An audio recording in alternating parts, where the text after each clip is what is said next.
नमस्कार, private four में आपका स्वागत है। मैं हूं आपके साथ हिमांशु दीक्षित और आज हम आपको दिखाएंगे गुजरात टू बिहार मानसून का अत्याचार। कहां कहां बारिश बाढ़ ने परेशानी बढ़ाई है, पूरी रिपोर्ट हम आपको दिखाएंगे वीडियो सबूत के साथ में।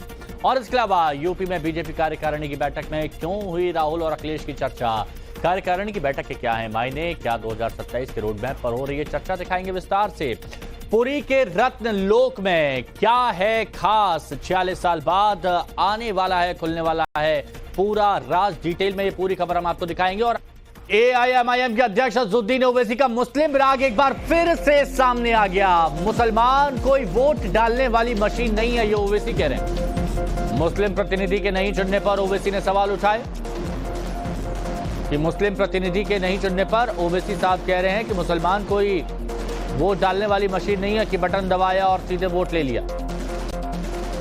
अजहरुद्दीन ओवैसी एक बार फिर से मुस्लिम राग, जिनको सब हरा हरा दिखाई देता है।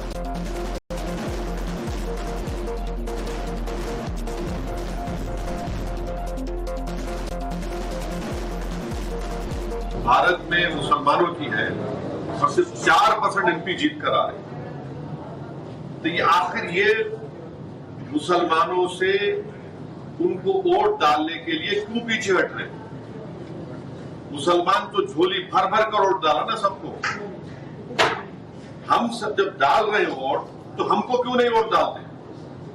तो ये सवाल मेरा ये तमाम पॉलिटिकल पार्टी से, ये तमाम लीडर से, और ये सवाल मुसलमानों को भी सोचना है। हम वोट डालने वाली मशीन तो नहीं है ना, हम तो एटीएम नहीं है कि तुम आओ और हमको दबा दो और हम डाल दीजिए वोट। तो ये आपके सवाल का जवाब ये है। तो जनता किसको चुनेगी, वो भी अजहरुद्दीन ओवैसी साहब यहां पर बताना चाह रहे हैं। अब चलिए मध्य प्रदेश। महाराष्ट्र के सीएम एकनाथ शिंदे से चंद्रबाबू नायडू मिले हैं। शिंदे के वर्षा बंगले पर दोनों नेताओं की मुलाकात हुई। दोनों नेताओं के बीच अलग अलग मुद्दों पर बात भी हुई है। एक तरफ चंद्रबाबू नायडू तो दूसरी तरफ एकनाथ शिंदे। महाराष्ट्र के मुख्यमंत्री एकनाथ शिंदे और हाल ही में मुख्यमंत्री बने चंद्रबाबू नायडू, दोनों की मुलाकात हुई। मुंबई में यह मुलाकात हुई। दोनों नेताओं के बीच में अलग अलग मुद्दों पर बात हुई।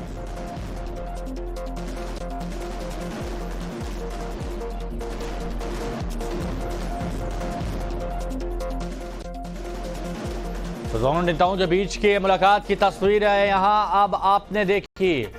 अब आगे लोकसभा चुनाव के बाद पहली बार सीएम योगी ने कार्यकर्ताओं को संबोधित किया और बड़ा बयान दिया। सीएम योगी ने कहा साजिश करने में विरोधी सफल हो गए। मान रहे हैं साजिश करने में विरोधी सफल हो गए, अपनी उपलब्धियों को हम मुद्दा नहीं बना पाए।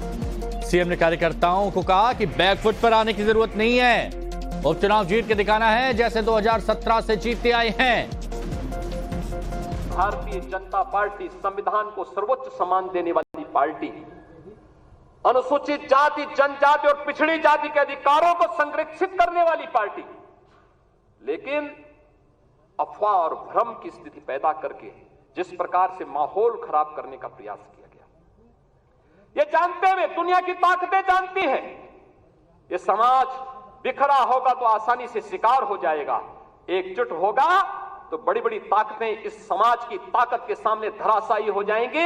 आप इस ताकत को जाति के नाम पर विभाजित करके शक्ति को छिन्न भिन्न करने का जो पाप अभी चुनाव के दौरान हुआ है, हमें उससे सतर्क और सावधान होना होगा। राजूपाल की हत्या होती है प्रयागराज में, क्या राजूपाल पिछड़ी जाति के नहीं थे? उमेश पाल की हत्या होती है, क्या उमेश पाल पिछड़ी जाति के नहीं थे? भारतीय जनता पार्टी के विधायक कृष्णानंद राय की निर्मम हत्या हो जाती है और कृष्णानंद राय के साथ गोलियों का शिकार होने वाले लोग कौन थे? एक रमेश पटेल थे, एक रमेश यादव थे, कोई अन्य पिछड़ी जाति का था। क्या इनको पिछड़ी जाति में नहीं मानते लोग? क्या क्यों नहीं इनके बारे में आवाज उठी? ये आवाज को तभी बल क्यों मिला जब भारतीय जनता पार्टी की सरकार हुई। और आज आप देखते होंगे इन माफियाओं के लिए फातिया पड़ने वाले लोग किस प्रकार से चिल्ला चिल्ला करके फिर से चुनौती देने की स्थिति में आए हैं। लखनऊ में बीजेपी कार्यकारिणी की एक अहम मीटिंग होती है और लोकसभा चुनाव में हार के बाद ये बड़ी मीटिंग हुई। आगे की रणनीति बनाने को लेकर बीजेपी ने मंथन किया। 2027 के रोड मैप पर भी आज चर्चा होगी। अब आप कहेंगे 2027 क्या, तो 2027 में विधानसभा चुनाव उत्तर प्रदेश में ऐतिहासिक तौर पर हुआ है, तो उत्तर प्रदेश की कार्यकारिणी के माध्यम से उत्तर प्रदेश की जनता का आभार व्यक्त करना और उत्तर प्रदेश में एक बार फिर से जो है कार्यकर्ताओं में नई चेतना जागृत करके उत्तर प्रदेश में जन जन तक भारतीय जनता पार्टी के विकास कार्यों को पहुंचाने का संदेश यही कार्यकारिणी से जो है मिलेगा। और लखनऊ में बीजेपी कार्य समिति की बैठक जारी है। बैठक में यूपी बीजेपी अध्यक्ष भूपेंद्र चौधरी का एक बड़ा बयान आता है और बड़े बयान में वो क्या कहते हैं? भूपेंद्र चौधरी, अखिलेश यादव सावधान रहें, कांग्रेस भस्मासुर है, अखिलेश को कांग्रेस जल्दी ठिकाने लगा देगी। अखिलेश यादव जी, मैं आपको सावधान कर रहा हूं कि कांग्रेस भस्मासुर है और बहुत ही जल्दी आपको ठिकाने लगाने का काम करेगी। कांग्रेस की नजर में आपके मुस्लिम वोट पर है। कांग्रेस की सोच और उनकी कार्यशैली लोकतंत्र की कोई गुंजाइश नहीं है। कांग्रेस का एक इकोसिस्टम है जो हारने वालों को जीता हुआ बताकर जीतने वालों पर प्रश्न खड़े करता है। 13 राज्यों में देश के आज कांग्रेस पार्टी शून्य है। कांग्रेस पार्टी जहां भी जीतती है वह अपने वोटों से नहीं जीतती, बल्कि दूसरे दलों के समर्थन से, सहयोग से जीतती है। आपातकाल के जनक कांग्रेस जब भी सत्ता में रही, उस समय जिसने विरोध किया उसे समाप्त करने के लिए कांग्रेस ने कोई कसर नहीं छोड़ी। यूपी बीजेपी कार्यकारिणी में राहुल गांधी के खिलाफ एक प्रस्ताव पास हुआ। प्रस्ताव में राहुल गांधी को हिंदू विरोधी बताया गया। राहुल के हिंदू हिंसक हैं वाले बयान की निंदा भी की गई। प्रस्ताव में राहुल गांधी को हिंदू विरोधी बताया गया। यह प्रस्ताव जो पास हुआ उसमें यह कहा गया कि राहुल गांधी हिंदू विरोधी हैं, हिंदू हिंसक है वाले बयान की निंदा भी की गई है।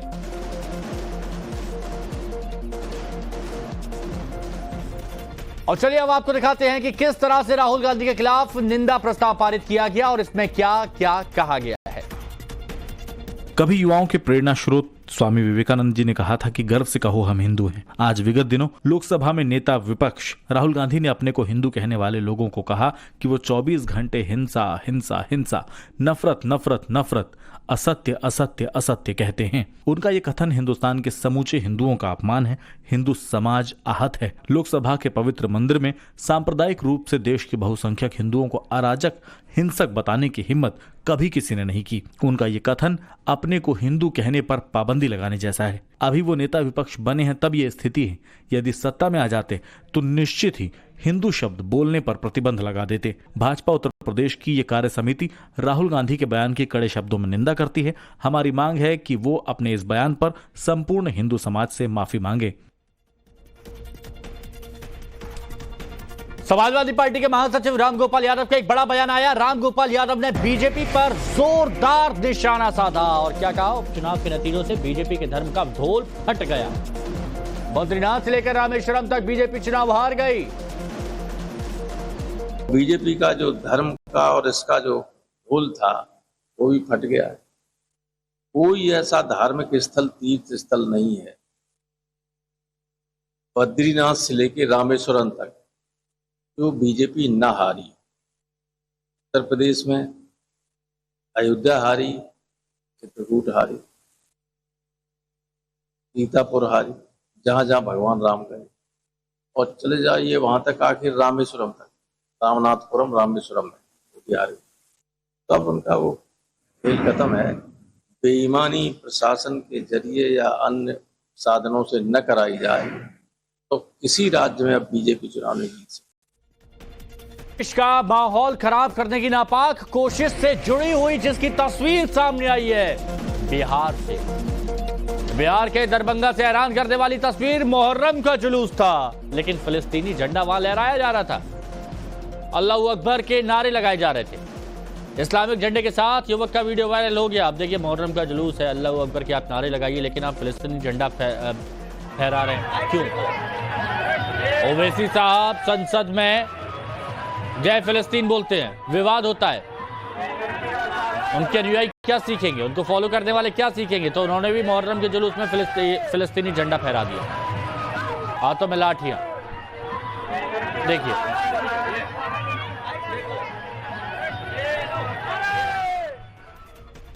चीन ही नहीं, हिंदुस्तान में भी बारिश बाढ़ ने परेशानी बढ़ा रखी है। महाराष्ट्र के ठाणे से एक तस्वीर आई है, वो हम आपको दिखाएंगे। नॉन स्टॉप बारिश से तबाही मच गई है। पानी की तेज धार में स्कूली बस यहां पर फंस गई है। ये देखिए, ये स्कूली बस है, पानी की तेज धार में फंस गई है। ये हालात यहां पर हो गए हैं। हर जगह कुछ ऐसी ही तस्वीरें दिख रही हैं। ये देखिए, महाराष्ट्र की ये तस्वीरें हैं। और सैलाब ऐसा आया कि अपने साथ सब कुछ डुबाने पर आमादा है। ये स्कूली बस है। अब महाराष्ट्र के ठाणे की एक और तस्वीर हम आपको दिखाते हैं। ये महाराष्ट्र के ठाणे की एक और तस्वीर, जहां गलियों में जो लोग रह रहे हैं, बस्तियों में, झुग्गी बस्तियों में, वो सोचिए कैसे रह रहे होंगे। कितना गंदे पानी में जीवन जीना पड़ रहा है उनको, लेकिन ऑप्शन नहीं है उनके पास, क्योंकि पानी की निकासी है नहीं। ये बीच रोड पर देखिए, ये बस की हालत ये है। तो वही महाराष्ट्र के ठाणे कल्याण में मूसलाधार बारिश से मुसीबत की तस्वीरें आ रही हैं। ठाणे के मकान दुकान में बाढ़ का पानी घुस गया। कल्याण भिवंडी तक पानी से हाहाकार मचा हुआ है। ये देखिए तस्वीरें कल्याण भिवंडी तक, और ये घरों में तो पानी भर गया। ये डाकघर है, डाकघर। बहुत से लोग यहाँ पर FDRD भी चलाते हैं, लेकिन यहाँ पर देखिए अभी पानी ऐसा भर गया है कि लोग यहाँ पर आ ही नहीं पा रहे हैं। पानी की तेज धार अपने साथ सब कुछ बहा ले जाने पर आमादा है। ऑटो चालकों की परेशानी, यात्रियों की परेशानी, मुसाफिरों की परेशानी, व्यापारियों की परेशानी, आम लोगों की परेशानी, दफ्तर जाने वालों की परेशानी, और परेशानी पर परेशानी है। यहाँ जाम अलग लग रहा है। तो वही महाराष्ट्र के भिवंडी में मूसलाधार बारिश के बाद बाढ़, भारी बारिश के कारण उफान पर कामवरी नदी आ गई है। निचले इलाकों में घुसा है बाढ़ का पानी और आसपास के इलाकों में अलर्ट जारी कर दिया गया है। अब ये देखिए गंदा पानी, और यहाँ पर छोटे छोटे बच्चे। अब इन बस्तियों में देखिए ये लोग कितनी मुश्किल से यहाँ पर रहते हैं। अब यहाँ पर ना साफ सफाई का ध्यान रखा गया, और ऐसे वक्त पर बीमारियां बढ़ जाती हैं। महाराष्ट्र के भिवंडी की तस्वीरें, ऐसे माहौल में बीमारियां बढ़ जाती हैं, और बीमारियां इतनी ज्यादा बढ़ जाती हैं कि फिर महामारी तक फैल जाती है। इसलिए यहां के लोगों की जिंदगी आप समझिए।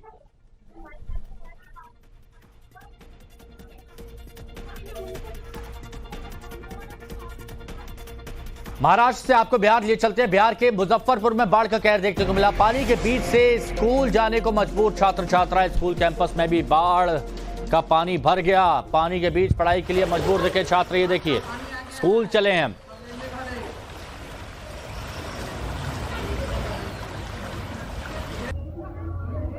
बारिश और बाढ़ की जोरदार मार। छोटे छोटे बच्चे बस्ता थैली में अपनी कॉपी किताबें रख के, कंधे पे लाद के, घुटनों से ऊपर तक पैंट ऊपर उचका के, जूते हाथ में लेके बेचारे ऐसे लोग जा रहे हैं ये स्कूल। बागमती नदी का जो पानी है, वो नदी जब उफान पर होती है तो विद्यालय में जो है जलभराव की समस्या हो जाती है। हालांकि हम लोग ससमय विद्यालय में उपस्थित हो गए थे, बच्चे भी ससमय विद्यालय में उपस्थित थे, लेकिन यहाँ करीब घुटने तक पानी है। और प्रशासन को इस वाकये की जानकारी दे करके हम लोगों ने बच्चों को जो है छुट्टी दे दिया है। और आगे हम लोग प्रशासन का जिस तरह से दिशा निर्देश आता है, उसके अनुसार हम लोग आगे की जो है प्रक्रिया को जारी रखेंगे।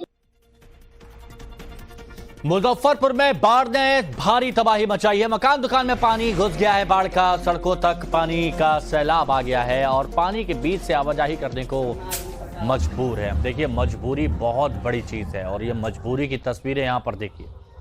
अब यहां पर 4 बच्चे हैं, चारों बच्चों को खाना खिलाना है। भूखे पेट तो मर जाएंगे, तो खाना खिलाना है। वैसी बारिश में घर के अंदर तक पानी घुस गया है।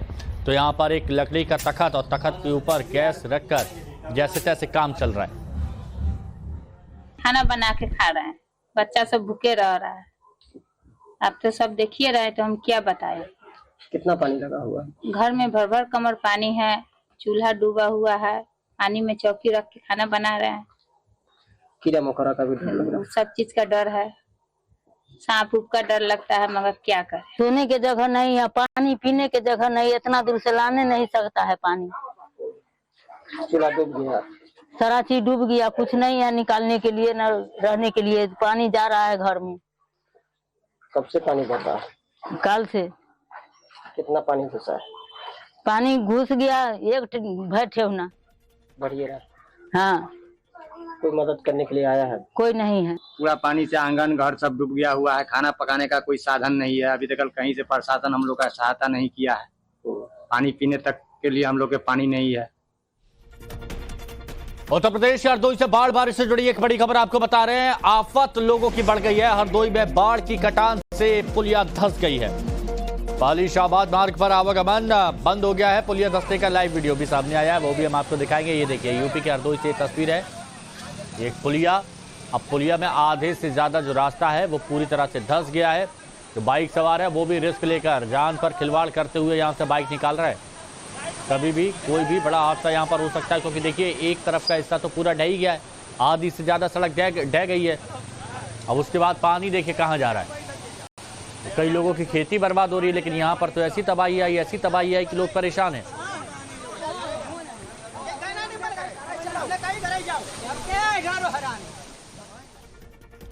उत्तर प्रदेश के प्रयागराज में बारिश का साइड इफेक्ट देखा गया। भारी बारिश से गंगा नदी का जो जलस्तर है वो बढ़ गया। प्रयागराज में अगले आदेश तक नाव सेवा पर रोक लगा दी गई है। आसपास के निचले इलाकों में बाढ़ का अलर्ट जारी कर दिया गया है। ये यूपी के प्रयागराज की तस्वीर है, मां गंगे की तस्वीर है। और यहां पर देखिए इस वीडियो में भारी बारिश और उसके बाद बाढ़ और अब नाव के आवागमन पर रोक। तो बिहार के बेतिया में गंडक नदी का जलस्तर उसका भी बढ़ गया है। और गंडक के जलस्तर बढ़ने से बेतिया में बाढ़ आ गई है। बेतिया में बाढ़ के कारण गांव में पानी भर गया। बाढ़ से लोगों के घर बार सब डूब गए। आम जनजीवन बुरी तरह प्रभावित हो गया। जहां तक आपकी नजर जाएगी आपको सिर्फ एक ही तस्वीर दिखेगी, पानी ही पानी आपको नजर आएगा। तो बेतिया में गंडक की बाढ़ से हाहाकार मचा हुआ है। नाव के जरिए आवाजाही करने को मजबूर हुए हैं लोग। दूर दूर तक गांव में बाढ़ का पानी घुस गया है। गंडक के उफान से गांव टापू में तब्दील हो गए। अब टापू में तब्दील क्यों हो गए, तो यहाँ पर आप देखिए छोटे छोटे बच्चे क्या कर रहे हैं। सब जगह पानी भरा हुआ है, तो कहीं पर अगर सूखी जमीन है तो उसे टापू नुमा तस्वीर उसकी दिख रही है। लोगों की परेशानी बढ़ गई है। नाव के सहारे इस वक्त जिंदगी है। गंडक नदी उफान पर है। गाँव में बाढ़ का पानी घुस गया है। घरों में पानी घुस गया है। तो क्या करें, कहां पर जाकर सहारा ले, ये अधिकारियों से बात की जा रही है।